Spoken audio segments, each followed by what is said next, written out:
ang paglagda sa mga natitirang annex na bubuo sa Bangsamoro Framework Agreements. Nagpapatrol, Lore Mayando. Nagpulong ang iba't ibang civil society organization sa Davao City noong nakaraang linggo para sa isang CSO Summit na ang pangunahing layunin ay harapang mapag-usapan ang peace talks. Maalalang 2 buwan na hindi bumalik sa negotiating table ang GPH at MILF Peace Panel dahil sa pagpapalitan ng proposal upang mapag-aralan ng mabuti at saka natatalakayin sa negotiating table. Panawagan nila, madali na ang paglagda sa mga natitirang annex ng power at wealth sharing at normalization na magiging laman ng Framework Agreement on the Bangsamoro. Ito po yung mga networks na sila yung prime movers ng civil society organization dito sa Mindanao.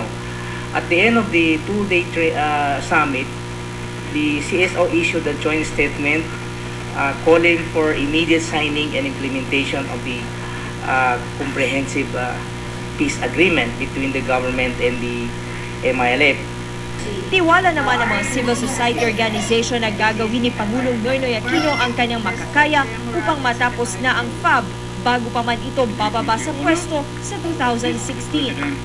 The CSO also affirmed their commitment to monitor the remaining less than 1,000 effective days until President Aquino stepped down in 2016. So, ang mga CSO ay hopeful pa rin na at meron pa rin tiwala that the process will go smoothly, and we are looking forward when the Bangsamoro is finally created.